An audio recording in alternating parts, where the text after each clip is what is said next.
is In It Together. I'm Arun Roth.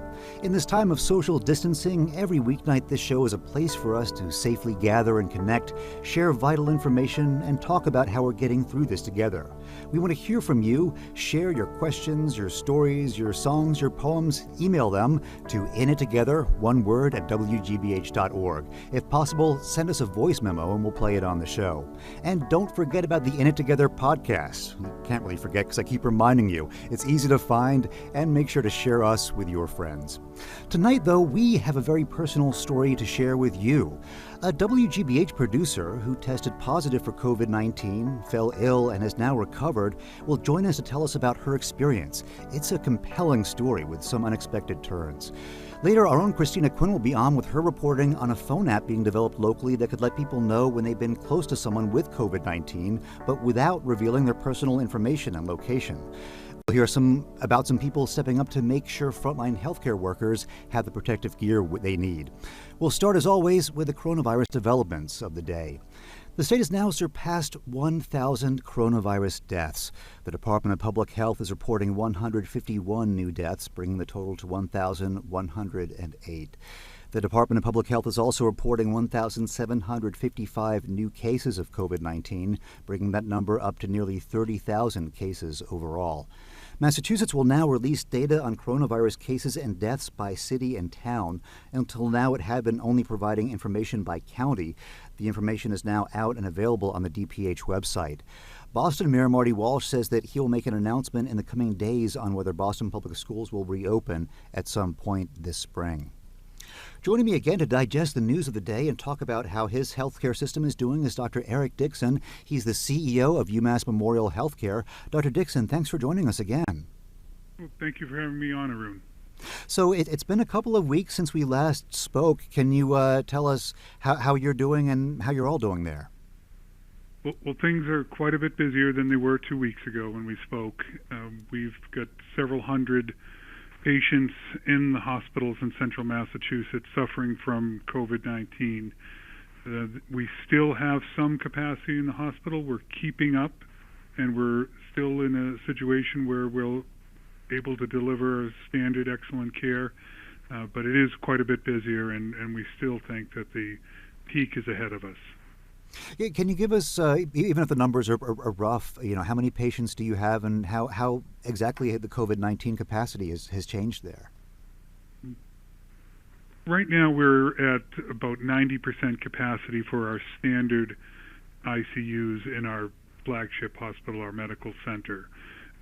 It's nearly 60 patients with COVID disease, plus another 60 that are suffering from other things like heart attack and stroke. Those things haven't stopped. And we've developed a plan to be able to surge that number from our standard number of ICU beds of 120 to almost 200 beds. So we've still got quite a bit of surge capacity available, but we'll start using areas that we typically hadn't used for ICU care pretty soon. And I think we're in the areas that have not managed the crisis well and have had to make tough decisions around the care that's delivered. It's because they haven't had that ICU capacity. We've added a field hospital at the DCU Center here in Worcester. We have an extra 200 beds there if we need it, and that'll add to the beds that we have in the hospital. So between those two things, the surge in the ICU and the field hospital, I think we'll be in good shape. When the peak arrives, which we anticipate will be in about 2 weeks. You're expecting the peak is going to be about 2 weeks from now? Yeah, most of the models would bring us out about another 2 weeks, and at least a doubling of the number of patients in the hospital that we have today in the hospital 2 weeks from now. And we're prepared for that, and even a little bit more, because all the models are wrong at some level. We just don't know if they're wrong as an overestimate or wrong as an underestimate. Right, and with these being models, I don't know if this is a question you could actually answer, but I noticed on some government data today showing the projected peaks for various states, that it seemed like Massachusetts, that our peak is now seem like it's going to be falling later than most states. Do you have a sense of that, and what could be the reason for that if it is the case? I think the work that we've done with social distancing and masking and closing the schools early is really starting to have an impact on driving the peak later. And it's not only moved the peak to the right, as we say, to a later date, it's blunted it, which is exactly what we wanted to do with all of the initiatives that we've taken on. This means that in the previous models, we had estimated that we would not be able to care for everyone in a standard hospital bed or in one of our field hospital beds. But now, with the peak blunted and moved a little bit later, that's actually good news for us. We'll have to start the economy a little bit later and open things up a little bit later, but it's well worth it because it's going to mean more lives saved in the end. Overall, the damage conceivably would be less than it would have been. Absolutely. I'm speaking with Dr. Eric Dixon. He's the CEO of UMass Memorial Healthcare. And Dr. Dixon, we were talking about the expanded patient care capability, but I have to ask you about the personal protective gear, because the last time we spoke, and you weren't the only people we were hearing this from, you were adamant your hospital didn't have the gear that it needed. Has that changed since then? We're certainly in a better situation now than we were 2 weeks ago. New York has peaked and is coming down, so their demands on PPE is going down. Because we've had this extra time to prepare and strengthen our supply chain, we've been able to get PPE in and move up our days on hand. Some of the way we've arranged care for patients has allowed us to cohort patients together now that we know are positive, so we're not changing PPE between every room. We still have to do some things to conserve. For example, I work every Sunday in our emergency department in our COVID section.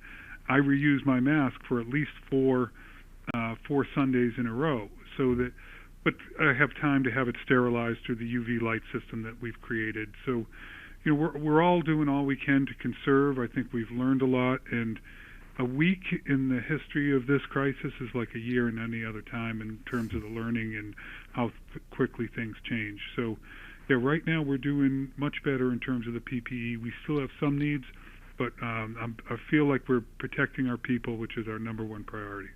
Sounds like another way in which the peak falling a bit later is a boon. It has helped us in that regard. Earlier this month, Dr. Dixon, it was reported that you were planning to donate your salary to the hospital's lowest paid workers. Did you do that? Yeah, my wife and I both went to medical school at UMass. We're very proud graduates. We went to our residencies together in emergency medicine. My wife works at one of our hospitals. I obviously work for the healthcare system in another one. And, we just decided that UMass Memorial and UMass had done so much for us over the years that it was time for us to give back in a meaningful way. And so we decided to donate our paychecks until the state of emergency is over every week to our employee assistance fund. And that gives grants of up to $1,500 to people in need within the healthcare system. Those on the lower spectrum of the wage index often are dependent on two checks coming in. And what we're seeing with a lot of our employees, although we haven't laid anybody off, we haven't furloughed anyone, we've kept everybody employed, the spouse or the partner isn't getting a check, and that's enough to throw them into financial chaos. So our employee assistance fund gives them up to $1,500 to get them through and help them get over that challenge. Yeah, the last thing any of us want those individuals to be worrying about is how they're going to pay the bills. Could you say what the average stay is in the hospital for COVID patients in the ICU, if you're able to estimate that? Yeah. The average ICU patient is in the ICU for about 14 days. And if they end up on the ventilator, there are a few that just come in for a few days. They don't end up on the machine. And we just need to watch them extra carefully, and they stabilize and come out. But most of the folks that end up on the ventilator are in for at least 10 or 14 days. There are a few that have to go longer and even require more time, and there's no greater feeling for our caregivers and those nurses at the bedside, those respiratory therapists, and those doctors. And when they take that tube out and people are breathing on their own again, and we're watching them walk out the hospital, it's an amazing, amazing feeling that fuels us all and makes us keep going during this challenging time. Dr. Dixon, I want to ask about testing capacity. Up next on the show, I have a conversation with a young woman who tested positive for COVID-19, and she self-quarantined for nearly the entire month of March. She's been asymptomatic for more than a couple of weeks now. I think closer to 4 weeks. She's not in Boston anymore, though. I should make that clear. But where she is now, she's not able to get another test to show that she's negative for the virus, and so she's she's worried about if she should still be self-quarantining herself at this stage.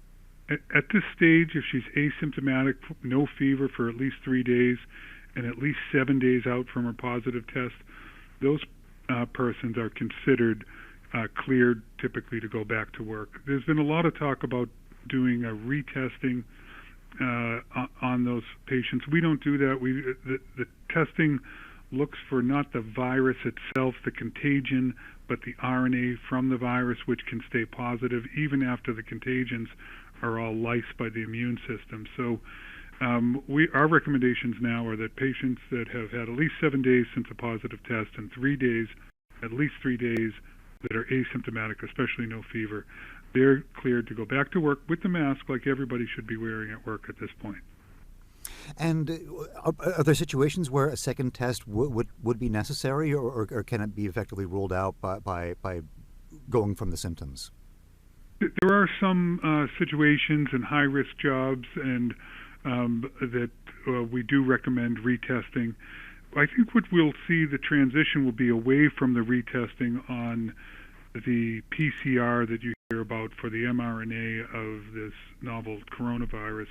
We'll start testing for immunity. So within weeks, we'll have blood tests that will tell us if you have antibodies, something called IgG or IgM, to the coronavirus. And as those become positive, that's going to tell us that not only are you not infectious anymore, but you're likely protected from the virus. None of the tests are perfect. None of them say absolutely that you're protected. We still tell people to take cautions, but we will have those tests up and running within a matter of weeks. And I think that's going to become a very important test for us in the future to say, okay, you have antibodies now. You can go back to work. You've been asymptomatic for several days. It shows that the immune system has done its job. It's created an antibody to the virus, and that will likely confer protection from getting the virus again for at least a period of time, and keep you from infecting others. And in terms of rolling out those antibody tests, we've seen throughout the country things have been kind of patchwork. It's been sort of up to the states to take care of a lot of their own testing and their needs. Here in Massachusetts, do you feel like we'll get that capacity for those antibody tests? I do. I think we're blessed with the Broad Institute at MIT and Harvard, which will likely be instituting something called the Reagan Institute test. This is the test that the most work has been done on. It specifically against something called a spike protein on the virus, and I think that's going to give us a real good sense and comfort that when the test becomes positive, that the person likely has significant immunity from the virus, and this will become the second weapon that we have in terms of identifying who has the disease. That's going to be the PCR test, but who has had it and therefore can contribute to herd immunity, and there may even be a point at which certain people that have that immunity can do certain jobs, would be preferred for certain jobs where there's likely more exposure. So, the science is really catching up fast with this virus. We've got several trials going on here at the medical school in terms of antiviral drugs and taking antibodies from folks that have convalesced from the disease, and we're going to start giving those to patients that need protection or have the disease to see if we can treat with somebody else's antibodies. And so there's a lot of great science going on that gives us hope in terms of a treatment with an antiviral, protection with an antibody from others. And then I don't think we're that long, a year maybe or less from immunization from this. So, we'll defeat this. We'll go through some hard times, but we're going to get through this. And we're going to emerge having learned a lot of things about pandemics and about how to stop the spread of infection. And I think we're all going to be operating in a different way when we start. Our doctors are doing 3,500 virtual medicine visits a day. They were doing less than 100 a week just a month ago. I don't think we're ever going back to the way the economy was or the way we practiced medicine in the past. I think there are some good things that are going to emerge from this horrible virus and the damage that it did. Well, Dr. Dixon, thank you so much. It's always great talking to you, and thanks especially for letting us end on a note looking at the light at the end of the tunnel. Stay well, Arun. Thank you. You too. That's Dr. Eric Dixon. He's the CEO of UMass Memorial Healthcare. Connecting Massachusetts from the Cape to the Berkshires, this is In It Together. From WGBH Radio in Boston, I'm Arun Roth.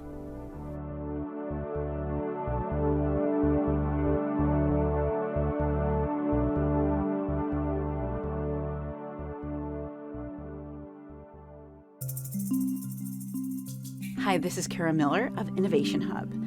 All the best data we have says this is going to be a very tough week or 2, maybe even 3 for Massachusetts. So it's more important than ever to hold strong. Stay home, stay 6 feet away from others, wear a mask or cover your face if you go out, and wash your hands. With each of us doing our part, we can save more lives. Support for our programs comes from you.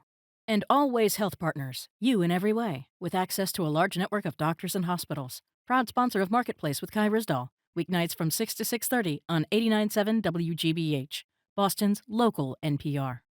And the University of Massachusetts Amherst, committed to the relentless pursuit of progress. You can learn about UMass's public research programs at umass.edu today. The University of Massachusetts Amherst. Be revolutionary.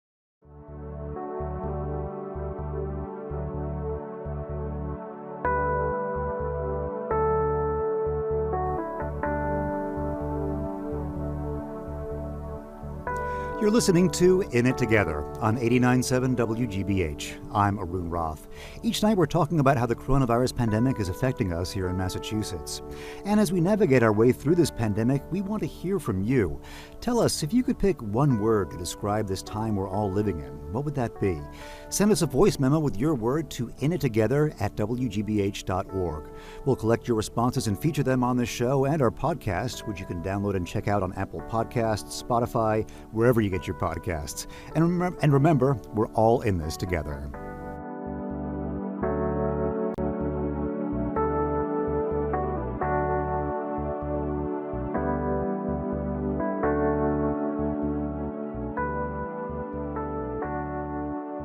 About a month ago, COVID-19 hit the WGBH family. And when I say the WGBH family, for me it's more than just a figure of speech. My wife, Rainey Aronson, is the executive producer of Frontline. In early March, as the new coronavirus was starting to take hold across the world, Rainey was consumed with assessing the safety of Frontline teams across the country and the world. And after President Trump's travel bans to Europe and Great Britain, she was helping reporters and producers get home as fast as possible. Lucy Sullivan, a producer for The Dispatch, Frontline's podcast, was one of those producers and reporters caught out in the field trying to make her way back through Logan Airport. And later she tested positive for COVID-19. Now that you know who everyone is, I'll let Lucy tell her own story. Lucy, it's really great to speak with you. It's so great to speak with you, Arun. I'm really excited to chat today. And let's start right at the beginning. Where were you, and when was it that you first experienced any kind of symptom, even before you knew what was going on? So I'd say that my story kind of starts the night that Trump had the press conference the second week of March, when he was announcing the newest travel bans and such for Europe and everything. So I was actually in London. We were there working on one of our podcasts for The Dispatch, and this was like Wednesday night. We're 6 hours ahead there. I had gone to bed, and we had 3 more days left in our trip, and I woke up the next morning after Trump had sort of did his press conference, and the world had kind of shifted overnight. I woke up to a bunch of texts from my family and friends that knew I was abroad, and they were saying, oh my gosh, like, are you going to get stuck there? What's going on? Like, you need to come home now. It was everyone was sort of in this cloud of confusion about what was going on with the coronavirus, and it was so weird not being in the U.S. while this big shift had just happened.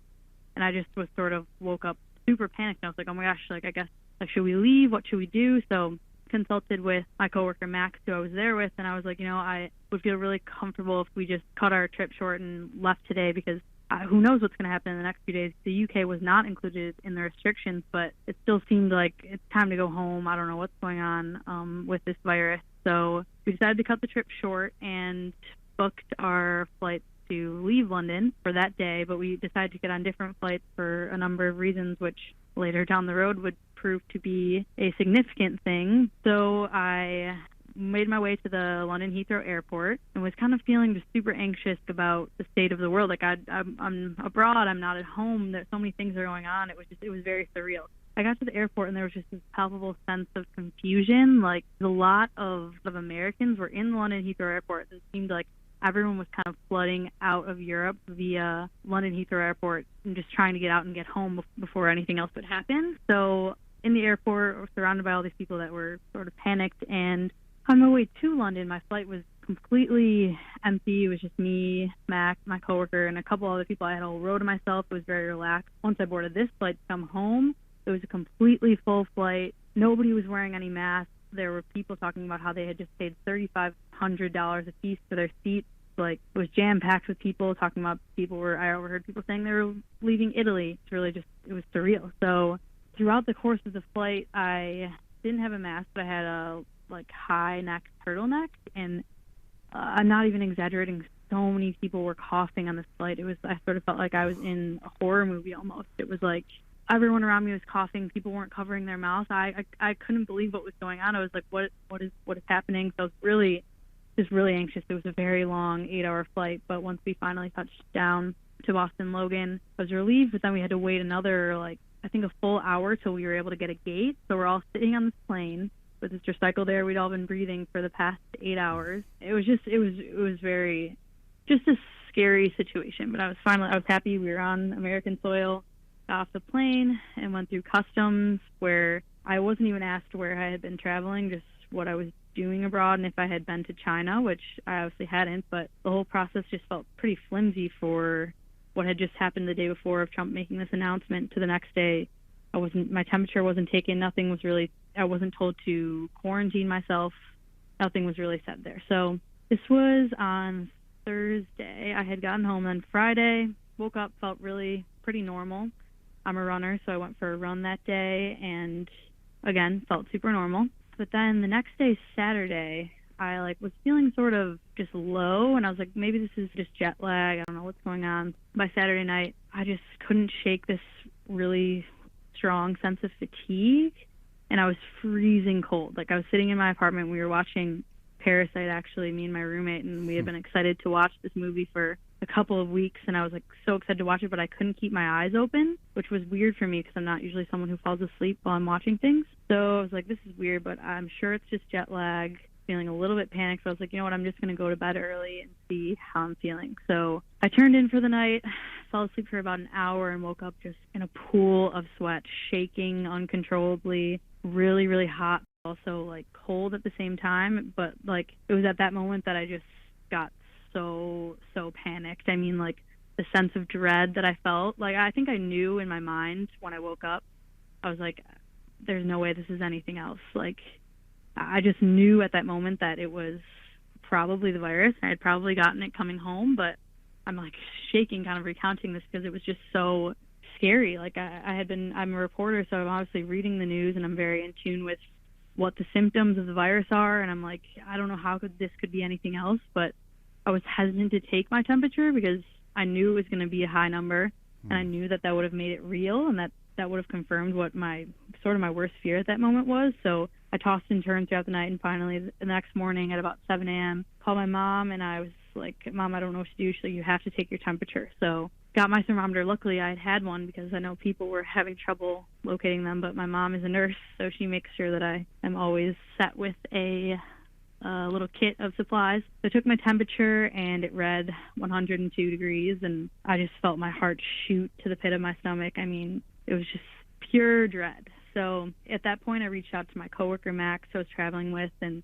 the other people that I worked with in London throughout the week, and I was asking them, do you guys feel sick? How's everyone doing? I mean, everyone was fine. Max said he was feeling fine, so that's why I now suspect that us taking different flights was all the difference, because he didn't end up getting it and I did, so I think it was on that flight home. But from there, I had to decide what I would do next. There were so many conflicting things I was reading, like on the CDC website or another report that says, okay, if you feel sick but not sick enough to go to the hospital, then maybe you shouldn't get tested. But I was feeling like I wanted to get tested, and I'm calling my parents. They're telling me to get tested, and consulted with Max, and Rainey, your wife, actually was so helpful in this process and just making sure that I had everything I needed. But the consensus was kind of like, I think I should just go get a test because I want to know what's happening. So I searched around to see who was doing tests at that time, and the closest place to my apartment where I live in South Boston was the Tufts Medical Center, ER. So I got there, and it was, hats off to everyone, all the staff there. They had so the day that Boston was kind of shutting down restaurants and all that kind of stuff, but the team there had a really great setup. I was intercepted once I walked into the ER by a man in a mask. I said that I'm there to get tested for the virus. He very quickly handed me a mask, told me to follow the arrows, going to this other separate room they had set up for triage to test people. So I was there with about 5 other people that were getting tested with me, and the staff was so nice and accommodating. I couldn't have really asked for better care that I received there, and I really just want to thank anyone, if they're listening, that works there. It was really awesome because I just felt so comforted. And I was really in a haze at this point. They did the swab nose thing that I'm sure everyone's heard about by now, but it honestly didn't even bother me because I was so tired. They gave me the test. They told me that they would get back to me with results within the next couple of days, and I actually ended up walking home from the ER just to avoid having to get into another Uber or anything else because I was feeling worse, and I thought it's not that far of a walk. It's pretty nice out. I just remember walking home, and it was a really sunny day, but there weren't a lot of people out, and just the whole experience felt like almost like a horror movie. Like I'm walking home from this in the middle of a pandemic. I'm not feeling well. And just lay on the couch, and over the next couple of days my symptoms worsened a bit. My fevers would spike at night, and I would be really fatigued during the day. I could barely move from the couch, and I think one of the most peculiar symptoms was my inability to taste or smell. I wasn't hungry at all, and even eating food just was too much work. So I think I had maybe a couple crackers for 2 or 3 days there where I just was confined to the couch. My throat really hurt. I had terrible headaches. My head felt like it was a boulder. It was just really hard to do anything besides lay. And I've had the flu before. I've had strep throat. I've had all the other things that I usually know the way I'm feeling and goes away in a few days. But this was so different to that. I've just never felt so sick. And I also keep telling people, at the end of the day, I'm pretty lucky. I'm a young person. I have job security. My case was pretty mild, but I think that's something that maybe other people who have had this can relate. This sense of fear and anxiety that you have when you know that this virus is in your body, this thing that you're watching on the TV every day, you're hearing on the news, you're reading all about these worst outcomes. It was traumatic, honestly, to know that this was inside of me now. And I really wasn't sure, for the first few days, well, maybe is my condition going to worsen? Am I going to be okay? You just don't know. They don't know enough about this, and to be living through that along with the rest of the world, I just think everyone's going to be affected by the trauma of this virus, and it's something that I'm still dealing with right now. It's still really traumatic to know that I went through this and to know that I was able to get tested. I'm lucky. I got a call a few days afterwards that said it was positive. That was also a really hard day because it was just a gut punch of knowing, okay, this is actually real. I have the virus. I have to isolate, to stay in my apartment. Just so much trauma that you're not ready for, or at least I didn't think I was ready for. So, and I'm still dealing with that because I wasn't able to get a test to confirm that I'm negative yet. All signs point to yes, but we don't know. So I'm sorry, I've been rambling for a very long time. It's really is a nightmare that you describe, and it's so good to hear your voice sounding strong right now after all of that. So now you said that you have they given you they've not been able to give you a test to see if you still have the virus?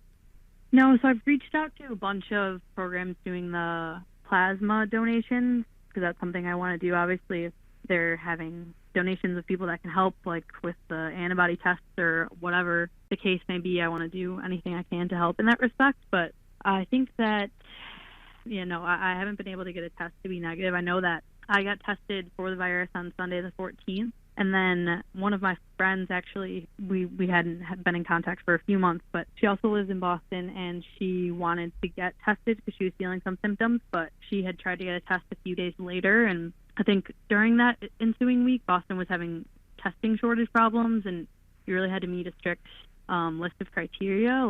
It wasn't hard for me because I had traveled overseas, but she wasn't able to get a test. So I don't know what the case is with testing, but that's honestly been one of the most frustrating things for me because it's such a nightmare. You don't want to infect anyone else. It's like you want to know for sure, okay, I don't have this anymore. I mean, I had a super mild case.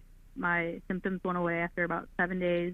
I quarantined myself fully, didn't leave my apartment, didn't come into contact with anyone else for a full 28 days. I'm now finally past that. I'm back home in Chicago with my family, but I'm still super wary of, all I want to do is hug my parents. I haven't seen them in a few months, but came home, I'm upstairs in my house, haven't really been in contact with them, haven't been touching anything. I won't let my mom hug me, even though I want to hug her so badly after this really just insane experience. I mean, I want to have confirmation that I don't have it anymore, and I don't have access to that because for whatever reason, widespread testing just isn't available yet, but it's just been pretty hard.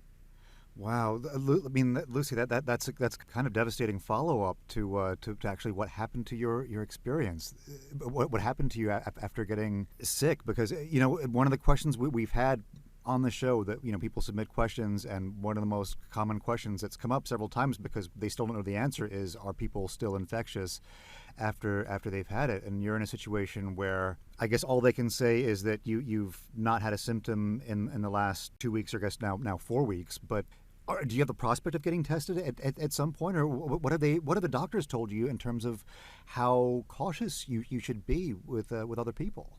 I mean, it's pretty bizarre because I just don't think we know enough about this. Like, for instance, one of the things that happened during the week that I was really sick was these questions came up around whether or not you should use Advil if you're sick with the coronavirus. Right. And Advil was the only thing that was helping my symptoms.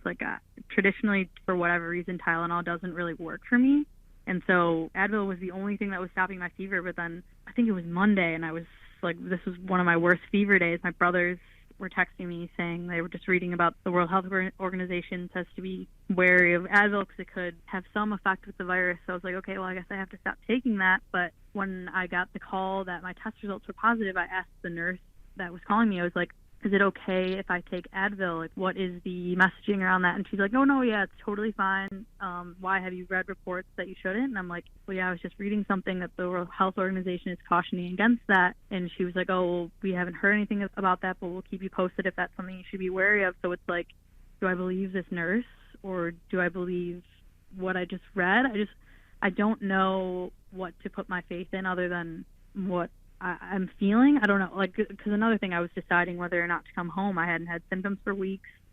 Everything I had read said that you're not contagious after 7 days of a symptom and 72 hours since you've had a fever, and I'm well past that. But now there are reports, I was just reading something yesterday in the Daily Beast, I've already been home, but the Daily Beast is now saying there are people in Italy who are testing positive 30 days after they've had the virus. And it's just I don't know what to believe, and I'm getting conflicting reports from everywhere, so it's just I guess I have to go with my gut, but I don't know. It's just been really, really frustrating and traumatic, to be honest with you. Wow. And it sounds like, so what you're doing right now sounds like it's basically self-quarantining still, or pretty close to it? Yeah, pretty close to it. I mean, I'm not allowing my parents to come within 6 feet of me, really. I'm not hugging them. I'm using a completely separate bathroom from them, not letting them come into that. Sleeping in the upstairs, which is not my room. I mean, I'm taking all the precautions that I can. I'm wearing a mask. I wore a mask in the airport. There was no one at the airport when I went, so that was actually a good thing. But I'm still being really cautious for my own mindset. I want to be doing that, but also, like, I can't tell you how hard it was for me to come home after 2 months of this really traumatic experience where I'm really close to my family, and they all actually live in Chicago, and I just graduated from college. I haven't lived away from home. I moved to Boston in June, and this is the first time I've lived further than an hour away from where I grew up. So it's been really hard to be dealing with this by myself. I mean, everyone's been contacting me via text, and everyone's been so amazing reaching out to me, but it's really bizarre that you have to deal with this really heavy thing completely by yourself. So getting home after 2 months, all I wanted to do was just give my parents the biggest hug. They were sitting on my front porch waiting for me after I got home from the airport, and I just had to wave to them. I mean, it's not fun. Well, Lucy, I'm so sorry that the nightmare hasn't ended. Really, I was hoping that was going to be the case, but it is still, after knowing everything you've been through, it is still really good to hear you sound strong. Yeah, I mean, in a sense, the nightmare has ended, and like the worst of it is over. Like, I feel great. I'm working. I'm running again. Like, I feel 100%, but it's just still, like I said earlier, I think the lasting part of this for people who go through it and are affected by it is there's a great deal of trauma associated with it that I don't know how you shake that. I don't know how you once again become comfortable other than a cold, hard test that says you're not contagious anymore, you don't have it anymore.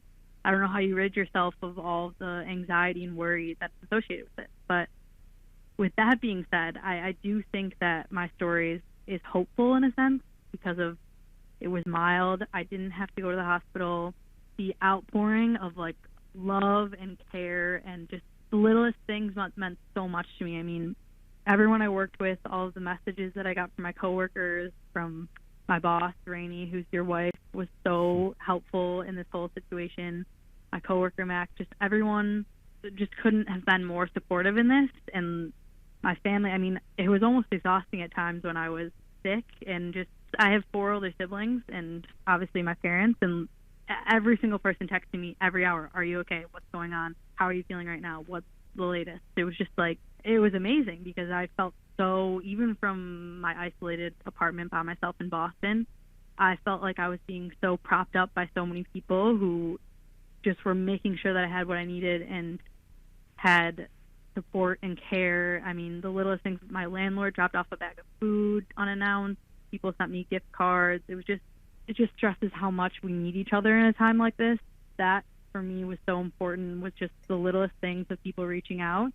And I'm so grateful for everything I experienced because as isolating as it was, I've never felt more supported and cared for.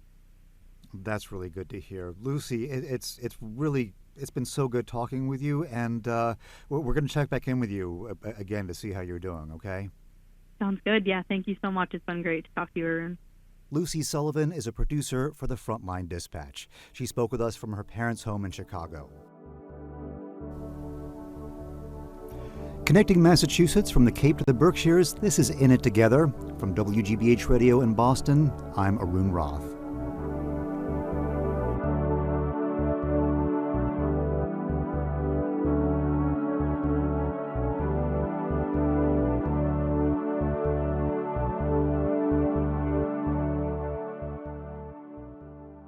There's been a lot to report about what we're all going through. The cities of Chelsea and Revere are aiming to have 140 hotel rooms open for people who need to isolate. Walsh said that residents should be prepared for at least some restrictions to last as late as June or July. The food bank keeps track of peaks in demand. And in our tracking, we're able to just see that this is an unprecedented amount of requests. Local has never been more important. 89.7 WGBH, Boston's local NPR. Support for WGBH comes from you. And Bowie Health, working with the Commonwealth of Massachusetts to help residents understand their health symptoms and find care resources during the coronavirus pandemic. More at bowie.com/mass. And Northeastern University, announcing the Rue Institute in Portland, Maine, one of 11 global campuses where experience is transforming learning and discovery. You can visit rouxinstitute.northeastern.edu.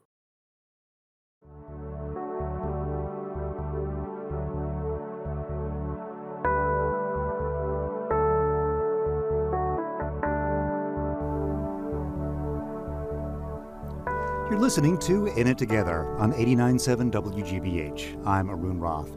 Each night we're talking about how the coronavirus pandemic is affecting us here in Massachusetts. Heard something you like on the show? Maybe something you want to hear more or less of?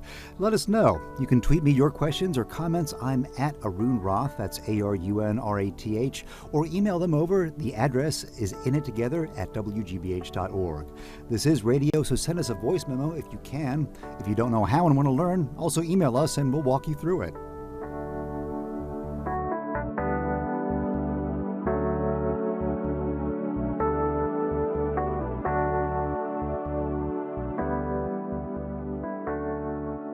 A couple of weeks ago, Governor Baker launched the COVID-19 Community Tracking Collaborative. This involves asking an infected person who they think they have been in contact with and trying to track those people down. But this method of contact tracing has its limitations. Think of the strangers who stand behind you in line. Well, soon there may be an app for that. WGBH Radio's Christina Quinn reported on a new contact tracing app in development that could fill in those gaps. Hi, Christina. Hi, Arun. Nice to talk to you, see you virtually. Haven't seen you in a while. I know. It's nice to hear your voice. So tell us about this app. Who is behind this and how does it work? Right. So there are a number of institutions behind this. There's MIT, Boston University, Carnegie Mellon University, and they are part of what's called the PACT initiative, which stands for Private Automatic Contact Tracing. They've also teamed up with Google and Apple to help develop this app. And you also have MGH involved in what is more than a nationwide effort, but a global one to achieve contact tracing while maintaining people's personal privacy and civil liberties. So how do they, that seems like that would be a hard thing to do, to maintain privacy while tracking where people are. How does that work? So, okay. We'll be alerted via smartphone. Our smartphones will alert us if we've been in close contact with someone who's tested positive for COVID-19. And rather than relying on GPS, the app relies on short-range Bluetooth signaling that sends out like a random string of numbers called chirps. And these are anonymous. So that's an important part of all this. That's what makes this whole thing possible. They're anonymous because the app changes the string of numbers every 15 minutes. So that nothing can be traced back to your phone. Other smartphones that are close by that also have this app pick up and store these chirps. Now, it doesn't track anyone's location, but it does capture phone-to-phone proximity. So the app also estimates the distance and the length of time spent in close contact. So say you test positive for COVID-19. With your consent, you would then upload your numbers from the last couple of weeks, the numbers that are stored in your phone, those chirps, to a database that's run by, say, your local public health authority. This database would then sort of cross-reference your chirps with other phones in the database and see if your phones were ever in close contact. The app would then alert those people that they had been in close proximity to someone who was tested positive for COVID-19. Wow, that's kind of amazing. So I guess it also would take the heat off of the individual for having to remember every single person you're in contact with, which, again, you don't even know the identity of everybody you're in contact with necessarily. Right. I mean, you don't think about somebody who may be standing close to you, at the bus stop, for example, or, someone who's in the store with you. And the reason why this has become a privacy-first initiative is that there have been other countries that have had coronavirus tracking apps. Countries like China, South Korea, and Israel have used these apps, and they've proven to be successful in terms of containing the spread of infection because it allowed them to impose targeted quarantines. So that really helped curb the spread in those countries and sections of those countries. But because they were using GPS technology, it really came at the risk of violating people's privacy and their civil liberties. And, in Korea, for example, they took that to a whole other level, and they even started tracking people's locations by following their credit card charges. So this is counter to that. Ron Canetti of Boston University, he's one of the researchers behind this privacy-first technology, and he's also on the PACT team. He had this to say about that. So in fact, there are two issues here. First is personal privacy on a personal level. I don't want my neighbor to know that maybe it was I who infected them. And there is a more general and long-term issue here, which is much more troubling, which is the loss of civil liberties on a large scale. Wow. So, it's really fascinating how we're taking this very different approach. It doesn't use GPS, but, for this to be effective, wouldn't everyone, or at least a good majority of people have to be tested so we could know who to notify and get all those notifications out there to the right people? Yeah, I mean, for this to be really effective, that there needs to be widespread testing, and everyone would have to voluntarily use this app. So it's not really a cure-all, so to speak. This is something that would be part of a large, comprehensive initiative. And so I spoke with Louise Ivers, who is the executive director of Mass General Hospital's Center for Global Health. And she got involved in this project because she knows pandemics and infectious diseases. And while she told me that manual contact tracing, which is what, Governor Baker just announced the state is doing, and that's, asking an infected person questions about every person they've been in contact with, she says that method will never go away, but she is excited about the potential this technology holds. And manual contact tracing is really important because some people don't have phones, some people don't read English or have literacy issues that would mean that we couldn't just presume we can deal with this problem automatically. And we always will need people to follow up on the elderly and other groups. But as part of a comprehensive system, I could envision some automated piece of the work really supplementing and complementing an ambitious manual tracing endeavor. So it's definitely it's amazing, this approach that does the tracing by letting you know who you've been with, not where you are. But isn't where you are kind of crucial for the whole idea of figuring out where the disease is how it's spreading? Yeah, and so I actually had that same thought, and because in a way, not knowing the location sort of seems counterintuitive to when it comes to imposing targeted quarantines. But Ivers says location is just one piece. In general, in order for us to control this epidemic, like every epidemic, we do have to be able to detect the cases, trace the contacts and the exposed people, and isolate them. And there is some need to understand the location of where that's happening. It's also important to be able to identify where there are large numbers of people in clusters. So location is one important part of the overall architecture of trying to control an outbreak. But it doesn't preclude the fact that I think manually tracing everyone's contacts, who they've been close to, whether location is in the factor or not, is still very hard to do. Well, so can definitely see why epidemiologists would be really excited to be able to get this additional information, this additional tool. How long, do you have any sense of how long it'll take to get the app implemented? Well, when I spoke with Ron, he told me that the app PACT is working on could be rolled out in a couple of weeks. I think it's just the first phase of it anyway. But meanwhile, Apple and Google just announced that they are also working on a coronavirus tracking app that is almost identical to this one, which is interesting because they are also helping PACT develop theirs.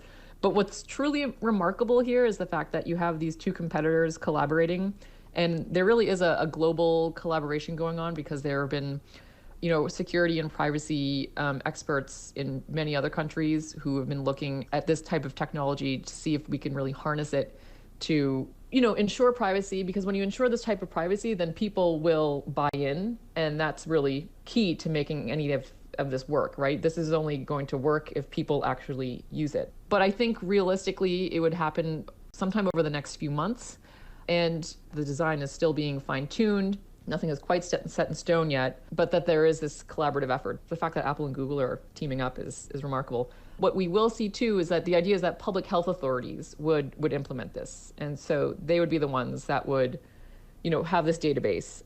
Super interesting stuff. Christina, it's good to talk with you. Thank you. Likewise. Stay safe out there. You too. That's WGBH Radio's Christina Quinn, who reported on a new contact tracing app in development that could assist in tracking the spread of the coronavirus.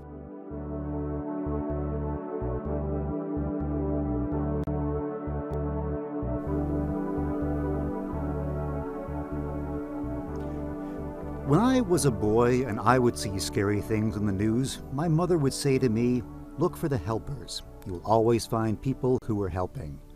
You might recognize that line. It's a piece of advice from Mr. Rogers, and it's become a common theme on this show.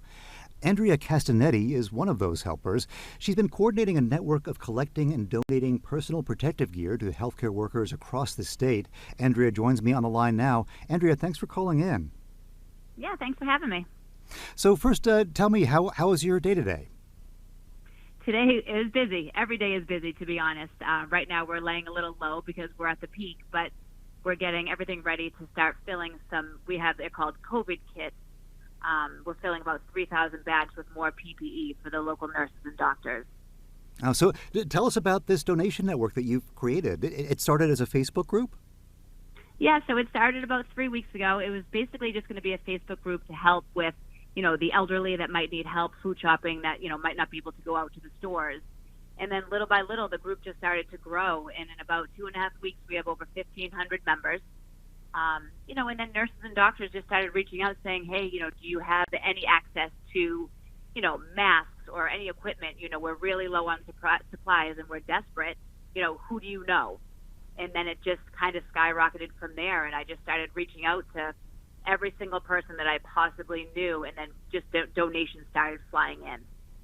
Oh, I'm curious about how you pulled it off in a bit more detail because, one of the things we heard early on about donation efforts was that, you have to make sure that you get precisely the right kind of personal protective equipment for medical professionals. How were you able to find the right gear? Yeah, so it was definitely a challenge. So, I'm actually a real estate agent. I own a brokerage in Shrewsbury, so I knew nothing about N95 masks or, any PPE. I didn't even know what it stood for. But luckily, I network with a lot of doctors and dentists, and they just started sending me some distributors' names that may have a contact. And I just literally got on the phone that day and probably called about 75 to 80 distributors to see who could find me anything. And then I luckily secured a couple solid distributors that, we were able to start ordering thousands of masks and wipes and gowns, gloves, you name it. It sounds that like networking is a skill from real estate you were able to bring to this. Were there any other things from your background that helped you whip this together so quickly? Yeah, I'm very lucky to have an amazing network of people. I also run a nonprofit. So, throughout real estate and the nonprofit and some other jobs that I've had over the years, I'm lucky to know a lot of incredible people that, as soon as you know one person, it goes out to their network, and then it's just, it really took off in the last couple of weeks. I'm curious what you've been hearing from healthcare workers. You mentioned that a bit, but we've heard from many doctors and nurses on the show who don't have the gear they need to stay safe while they're at work. Yeah, so the reason that I'm really running with this and making this my mission where we can't stop collecting, obviously raising money and collecting more items is because daily I get heartbreaking emails and Facebook messages from nurses and doctors that are literally begging for, even one N95 mask to stay safe. And I'm daily hearing all these horror stories from the hospitals and nursing homes, even the Worcester County House of Corrections. They don't have any PPE to stay safe. And as you know, we're at the peak. I know you've, talked to other professionals and, they're desperate and we need to make it, our goal to get as much as we can into their hands. I'm speaking with Andrea Castanetti. She's been coordinating a network that collects and donates personal protective gear to healthcare workers across the state. Andrea, for the supply side or the distribution side of things, aside from having people that are reaching out to you directly, how do you find out where the gear is needed and then get it there? Yeah, so luckily I have some behind-the-scenes people, that have, friends or family members in hospitals all throughout Central Mass, Metro West, and even into Boston. So we basically have our little database of hospitals and nursing homes and clinics that are in need, and we basically keep track of everything that we're donating. And then, once we establish a contact at each location, they'll reach out to us and say, hey, we need X, Y, and Z. Can you get it for us? And the need is never ending. Wow. And what else? You're doing other things to support healthcare workers as well, right, Andrea? Yeah, so, we also, besides that, we started making sure that we keep them well fed. So nightly and daily, we're sending meals to all of the local hospitals, as much as we can. We probably get meals out 4 to 5 times a week. We also created an Amazon wish list for snacks. So we basically are filling their break rooms with food that they can just get on the go because, as I hear, they're working 12 to 14-hour shifts. They can't leave the hospital during their shift for safety reasons. So, we're trying to keep them, as well fed as we can. That's amazing. It sounds pretty all-consuming. Is this all that you're doing right now? Yeah. So, for real estate, my office is closed. So now this is the command center, as we call it. We're in it. So now it's our mission. We've raised $55,000 in the last 2.5 weeks. So we're just going to continue raising money, continue buying supplies. We have 3,000 masks on the way to us now. And then, we're hoping over the next month or so that things may settle down and, we can kind of get back to life as we knew it. And I want to make sure we don't forget this, but if you can tell people how they can get in touch and help, we'll have this on our social media and everything else, but just say it for people right now. Yeah, we'd love it. And it's not just for Central Mass people. So they can find me on Facebook under Andrea Castanetti, or they can search Coronavirus Quarantine Shrewsbury Area Assistance. But that group is literally not just for Shrewsbury. It's for all of Central Mass and pretty much anyone that wants to join and support us. That's wonderful. So you're doing all this amazing work. It does sound all-consuming. What are you doing for yourself, for self-care? Luckily, I have my dog, so that's a little outlet. But really being a part of this group, the men and women that are in this group really just keep everyone positive, keep everyone motivated. Every single day there's something different that's inspirational on there. So, I really want to just take a second to thank every single person that supports us, people that have donated money, people that are in the group. I have a group that's making handmade masks, and they've donated thousands already. So, it's just a lot of everyday people coming together, as I say, to do extraordinary things. And I'm very, very appreciative for everyone that's done, what they're doing so far and continue to do. I have to imagine, though, for you and people like you, as you mentioned, the real estate business is, kind of almost in limbo right now. How are you going to be paying your own bills? Yeah, I'm lucky. Actually, the year started off strong. So, we're still plugging along, and, real estate's up and down anyways. So, we just look at it as a slow month, and, we're focused on bigger and better. Our mission right now is really to help our healthcare heroes, as we call them. They need us the most. So we can take a couple months off and, squeak by. But, our focus really is getting them what they need, because they are fighting things that we don't even, we can't even fathom that they're dealing with. That's a brilliant perspective to have. Andrea, it's been so great talking with you. Thank you so much. I really appreciate it. Stay safe. You too. That's Andrea Castanetti. She's been coordinating a network of collecting and donating personal protective gear to healthcare workers across the state.